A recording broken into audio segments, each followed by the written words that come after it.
বিসমিল্লাহির রহমানির রহিম। আসসালামু আলাইকুম। সবার আগে বাংলাদেশ খবরের সকল শ্রোতাদেরকে জানাই ধন্যবাদ এবং অভিনন্দন। আমরা এখন আসছি বিশিষ্ট ব্যবসায়ী জনাব মানিক সাহেবের কাছে। আমি ওনার কাছে জানতে চাচ্ছি, সামনে ত্রয়োদশ জাতীয় সংসদ নির্বাচন, এ উপলক্ষে 12 তারিখে নির্বাচন। এখানে একটা হা এবং একটা না ভোট, এই জটিলতা নিয়ে খেলছে। এখন আপনি নাগরিক হিসেবে কি চিন্তা ভাবনা আপনার? আমরা নাগরিক হিসেবে প্রথম যেটা হাবটের পক্ষেই আমাদের মতামত। আমরা পরিবর্তন চাই, আমরা সংস্কার চাই, সংস্কারের কাছে আমরা উন্নয়ন চাই।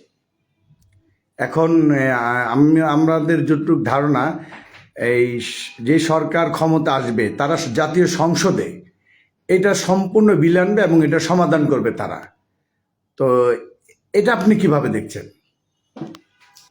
এটা যে সরকার জাতীয় সংসদে আসবে তারা যদি এটারে যেভাবে নিবে, তারা জনগণের প্রতিনিধিত্ব করবে।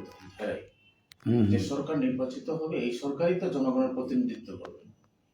এই সংসদে অথরিটি থাকবে, এরা যে ডিসিশন নেবে ওইটাই তাদের ফাইনাল ডিসিশন। এই দেশের মানুষের ডিসিশন, জনগণের ডিসিশন তো ওদের কাছে দেওয়া হয়ে গেছে।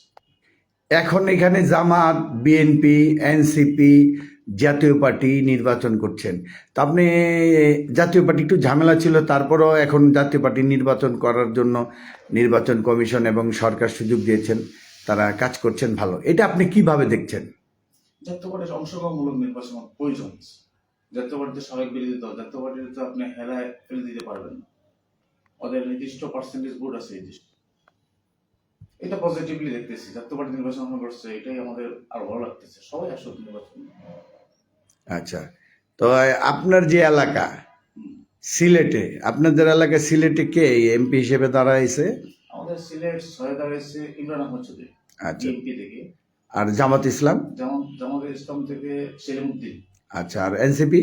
এনসিপি থেকে ও না, এটা তো জোটের মাধ্যমে। গেছে, এটা ওই 10 দলীয় জোট। তো কেমন আপনাদের এখানে, কেমন ভোটারের সংখ্যা কেমন, এটা কি? আমাদের এখানে ধানের শীষের জোয়ার। ধানের শীষ না? ধানের শীষের জোয়ারে এই সেলিমউদ্দিন দাঁড়িপাল্লা সব বিলীন হয়ে যাবে। আচ্ছা, আপনি এই যে ধানের শীষের জোয়ার বলছেন, তো আপনি কিভাবে বুঝলেন যে ধানের শীষের জোয়ার? তারেক রহমান যখন বাংলাদেশে আসছেন, ওই দিন থেকে মানুষের যে উৎসব উদ্দীপনা, মানুষ দীর্ঘ 17 বছর ধানের শীষের পক্ষে ভোট মতামতটা দেওয়ার জন্য কিন্তু অধীর আগ্রহ হয়ে অপেক্ষা করতেছে। এখন ভোট মানুষের অধিকারটা প্রয়োগ করার সুযোগ আসছে, এই সুযোগটা মানুষ কাজে লাগাবে। আচ্ছা, দীর্ঘদিন মানুষ ভোট দিতে পারে নাই। ধন্যবাদ আপনাকে। ঠিক আছে।